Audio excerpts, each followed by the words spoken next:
अब हमारा नेक्स्ट आगे का प्रॉब्लम देखो, प्रॉब्लम नंबर 22 समझ लो पहले इसको। क्या बोला है देखो प्रॉब्लम में, 2 dice, 1 blue and 1 gray are thrown at the same time. Write all the possible outcomes, right? An event is defined as sum of the two numbers appearing on the top of the dice. Then first complete the following table, और second वाला question ये है, वो हम बाद में देखेंगे। पहले क्या बोला है, 2 डाइस थ्रो किए हैं, ये बहुत इंपॉर्टेंट है। अगर 2 डाइस अगर थ्रो कर दिए जाए ना, तो उसके टोटल पॉसिबल आउटकम्स कितने होते हैं ये आपको देखना पड़ेगा। पहले तो आउटकम लिखेंगे हम, इज इक्वल टू, अब उसके टोटल आउटकम्स देखो। अब मतलब 1 2 3 6 तक ही आएंगे ऐसा कुछ नहीं है।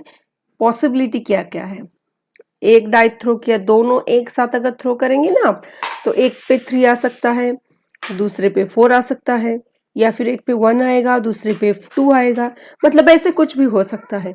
तो उसके लिए आपको ऑल पॉसिबल आउटकम्स लिखने हैं।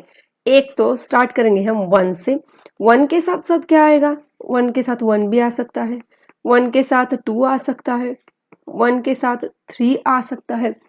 इस तरीके से सारे आउटकम हमें लिखने होंगे, वो मैं पहले लिख लेती हूँ। ये देखो इतने पॉसिबल आउटकम आएंगे, 1 के साथ 2 3 4 5 6 कुछ भी, 2 के साथ 1 से लेकर 6 तक, 3 के साथ 1 से लेकर 6 तक, वैसे ही 4 5 6 के साथ आ सकता है। अगर आप काउंट करोगे ना, तो इसके टोटल आउटकम आएंगे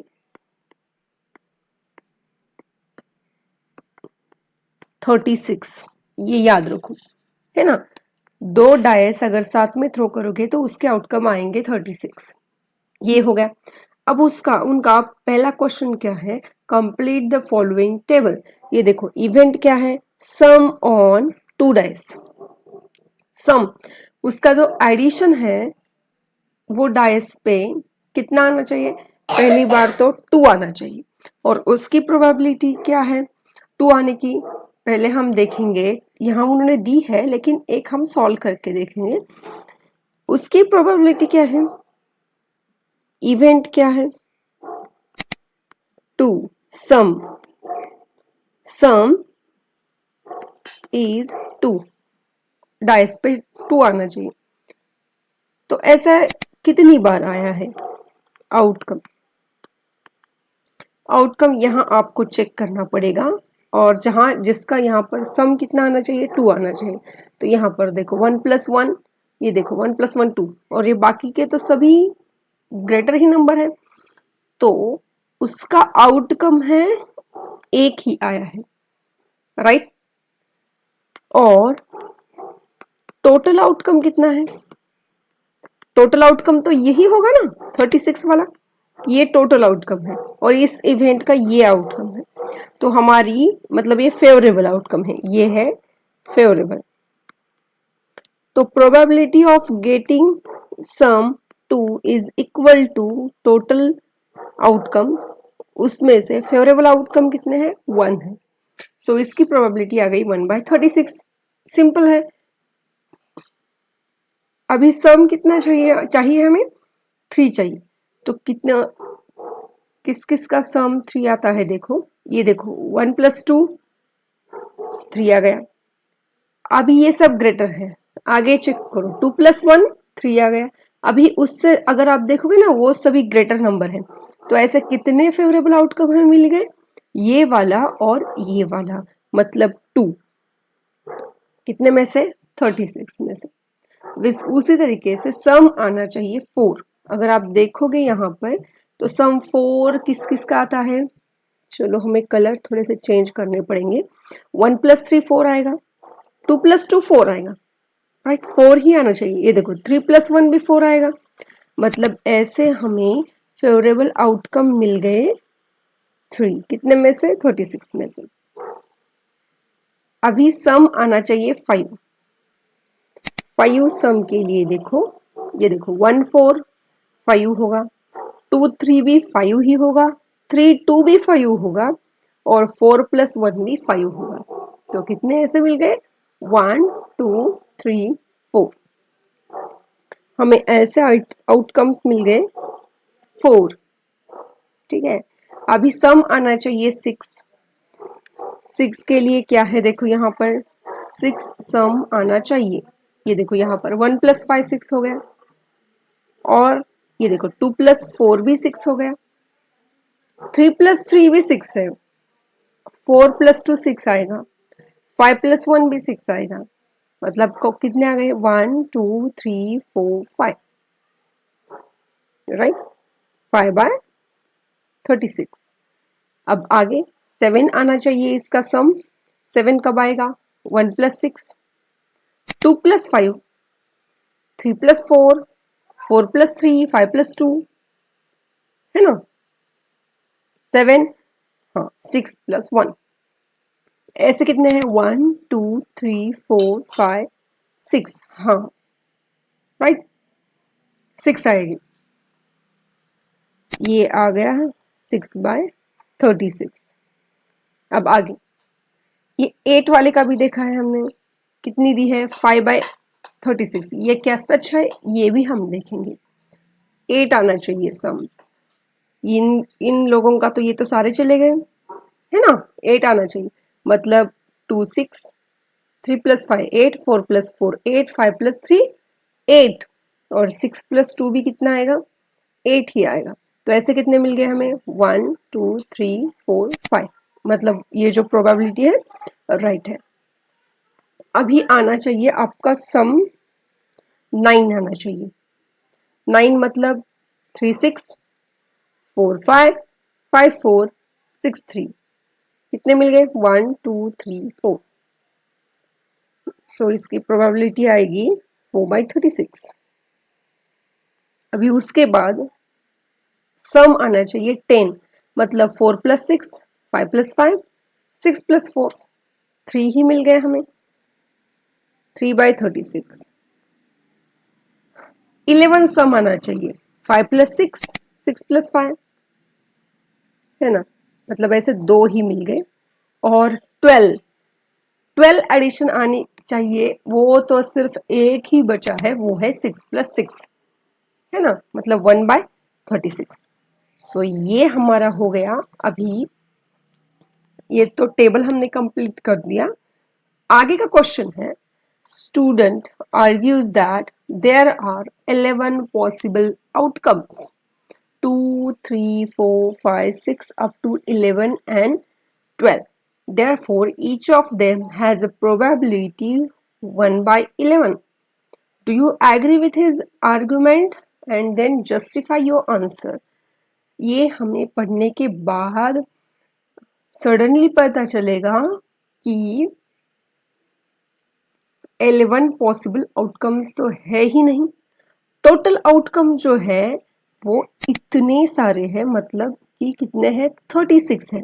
सो हर एक की प्रोबेबिलिटी 1/11 तो आएगी नहीं सम की, है ना?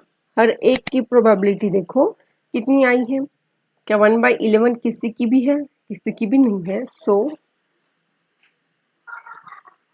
आपको यहाँ आंसर लिखना पड़ेगा, no I don't agree with this argument because our total outcome is equal to 36। Simple है। ये नेक्स्ट वाला देखो, a game consist of tossing 1 rupee coin, 1 rupee coin कितने times? 3 times, and noting its outcome each time. Hanif wins if all the tosses give same result, that is 3 heads or 3 tails, and loses otherwise. Then calculate the probability that Hanif will lose the game. सबसे पहले तो हमें निकालने होंगे total outcome, ये must होता है। Total outcome क्या क्या आ सकता है? 3 बार कॉइन टॉस की है, तो ये देखो पहले तो मैं हेड हेड लिखूंगी, बराबर है ना। ये मैं तरीका बता रही हूं आपको, आपको धीरे धीरे से आ जाएगा। ये देखो 4 बार हेड आएगा, ठीक है, ये हो गया। और उसके बाद 4 बार टेल,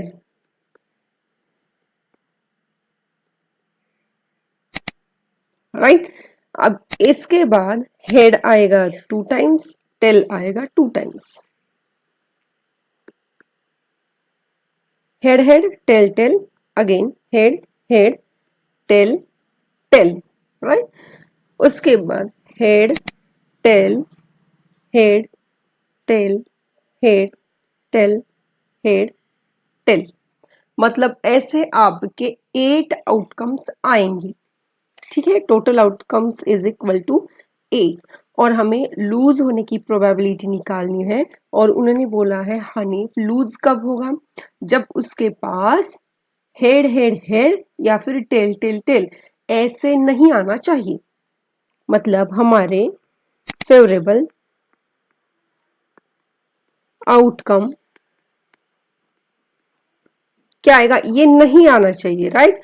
सो क्या क्या आना चाहिए उसमें, एच एच टी, ये वाला H T H, again H T T, उसके बाद टी एच एच, उसके बाद T H T and last T T H. मतलब कितने आने चाहिए ऐसे, 6 आने चाहिए, तभी वो लूज हो सकता है। तो उसकी प्रोबेबिलिटी क्या है, प्रोबेबिलिटी ऑफ लूजेस गेन, मतलब टोटल आउटकम उसमें से फेवरेबल।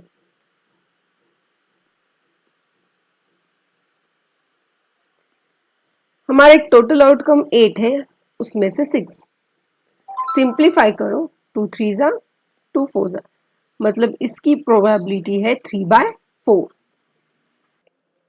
ओके, अब ये नेक्स्ट वाला देखो, a die is thrown twice, what is the probability that 5 will not come up either side, and second वाला है 5 will come up at least once। पहली बात तो डाई 2 टाइम्स हमने थ्रो किया है, तो उसके आउटकम अभी हमने देखे थे, वो पहले देख लेते हैं। अभी हमने लिखा था, ये देखो ये वाले टोटल उसके आउटकम्स हैं, 36 आते हैं।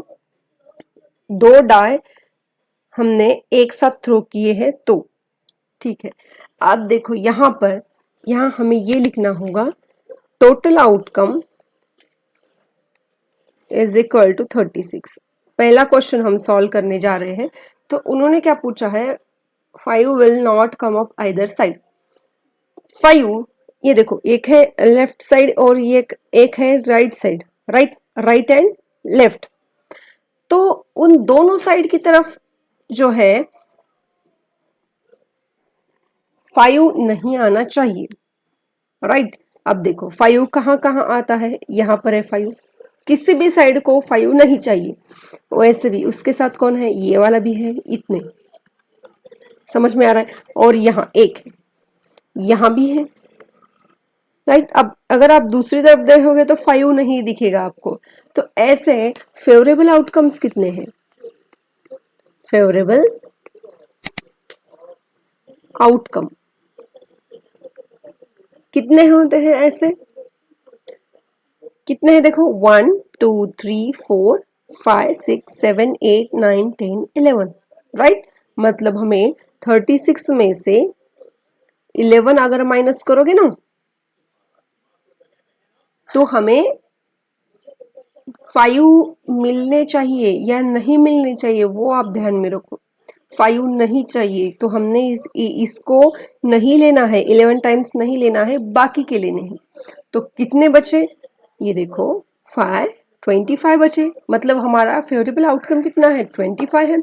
सो probability of getting not 5 on either side is equal to favourable outcome divided by total outcome, तो इसकी प्रोबेबिलिटी होगी 25/36।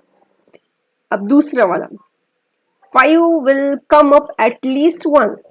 एट लीस्ट का समझो मतलब क्या होता है। एट लीस्ट मतलब वंस बोला है ना, कम से कम एक बार तो 5 आना ही चाहिए, इट्स कंपल्सरी। कम से कम एक बार 5 कौन से भी साइड को आए पर आना चाहिए, मतलब ज्यादा से ज्यादा कितने बार भी आए तो चलेगा।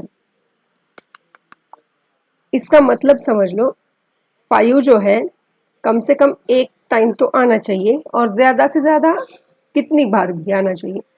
लेकिन कितनी बार भी मतलब है ही 2 टाइम्स। एक बार आया 5 तो भी चलेगा और 2 टाइम्स 5 आया तो भी चलेगा। समझ में आ रहा है? तो फेवरेबल आउटकम यहां हम लिखेंगे, क्योंकि यहाँ पर इतने 25 लिखना पॉसिबल नहीं था तो उतना नहीं लिखना चाहिए, यहाँ हम उसका आउटकम लिख सकते हैं। ये देखो यहाँ पर एक बार ही है तो ये चलेगा। उसी तरीके से 2 5 एक बार ही है तो भी चलेगा। उसी तरीके से 3 5 है, 4,5 है। उसी तरीके से 5 1 है, 5 2, 5 3, 5 4, 5 5, 5 6, राइट। 2 बार अगर 5 है तो भी चलेगा। एटलीस्ट का मतलब होता है कम से कम एक बार, और कम से कम एक बार मतलब क्या है, ज्यादा से ज्यादा कितनी बार भी आए तो चलेगा। लेकिन यहाँ पर कितनी ज्यादा से ज्यादा कितनी बार होगा, 2 टाइम्स होगा। 5 6 भी हो गया, अब लास्ट आएगा 6 5, राइट। तो ये हो गए आपके फेवरेबल आउटकम्स जो कि है 11 टाइम्स। तो इसकी प्रोबेबिलिटी इज इक्वल टू 36 है टोटल, उसमें से 11। बहुत सिंपल है। अभी लास्ट वाला देखो, which of the following arguments are correct and which are not correct, give reasons for your answer। First क्या है argument, if 2 coins are tossed simultaneously there are 3 possible outcomes, 2 heads, 2 tails or 1 of each, therefore each of these outcomes the probability is equal to 1/3। ये उन्होंने क्या बोला, इतना सारा बड़ा बोला है ना। पहले तो हम देखेंगे कि 2 कॉइन टॉस करने के बाद टोटल आउटकम क्या आता है। So when 2 coins tossed simultaneously then total outcome is equal to क्या आ सकता है, 2 हेड, एक हेड एक टेल, एक टेल एक हेड और दोनों टेल। मतलब इसके जो टोटल आउटकम्स है ना वो 4 आएंगे, ना कि 3। सच में समझ में आ रहा है? और each of these outcome the probability is 1/3। ये तो मतलब सच नहीं है। पहले तो यहाँ पर ही रॉन्ग हो गया कि उन्होंने बोला कि 3 पॉसिबल आउटकम आएंगे। So therefore it is not true that total outcome is equal to 3, right. It is not true. उसके बाद वो उनका एक आर्गुमेंट है वो गलत है कि हर एक की प्रोबेबिलिटी 1/3 आएगी। जी नहीं, कोई भी चेक कर लो, गेटिंग हेड ओनली अगर हेड मिलना चाहिए तो उसकी प्रोबेबिलिटी जो है मतलब हर एक की प्रोबेबिलिटी 1/4 ही आएगी। समझ में आ रहा है कैसे? उन्होंने बोला है कि 2 हेड्स आएंगे, तो 2 हेड्स आने की प्रोबेबिलिटी क्या है, एक ही है ना। Getting probability of getting 2 heads कितने बार आया है, एक ही बार आया है 4 में से, तो उसकी प्रोबेबिलिटी 1/4 हो गई। 2 टेल्स बोला है, प्रोबेबिलिटी ऑफ गेटिंग 2 टेल्स, 4 में से कितने बार है टेल्स, देखो 2 बार, एक ही बार मिले हैं। और ईच ऑफ देम, एक तो हेड या फिर टेल आना चाहिए, उसकी प्रोबेबिलिटी क्या है, मतलब एक तो हेड आना चाहिए या फिर टेल आना चाहिए। ऐसा कितनी बार हो रहा है? एक ही बार हो रहा है, तो इसकी भी प्रोबेबिलिटी 1 ही है। तो ये आर्गुमेंट गलत है। आगे क्या बोला है? If a die is thrown, there are two possible outcomes, an odd number or even number. Therefore, the probability of getting an odd number is 1/2. ये तो राइट है, क्योंकि अगर आप डाई थ्रो करोगे तो उसका टोटल आउटकम, ये मतलब लिखने की भी कोई ज़रूरत नहीं है, फिर भी तो 4 आएगा, 5 आएगा, 6 आएगा, मतलब टोटल कितने हैं? 6 आउटकम्स हैं। उसमें से ऑड नंबर आने की प्रोबेबिलिटी कितनी है? गेटिंग आउटपुट, ये देखो कितने नंबर ऑड आएंगे? 3 ऑड नंबर आएंगे और 3 इवन नंबर आएंगे। उसके बाद बोला है probability of getting an odd number is 1/2। Probability of getting odd number, odd number की प्रोबेबिलिटी क्या हो सकती है? टोटल में से ऑड नंबर कितने हैं? 1, 3, 5। 3/6 मतलब 1/2, मतलब ये जो आर्गुमेंट है वो करेक्ट है।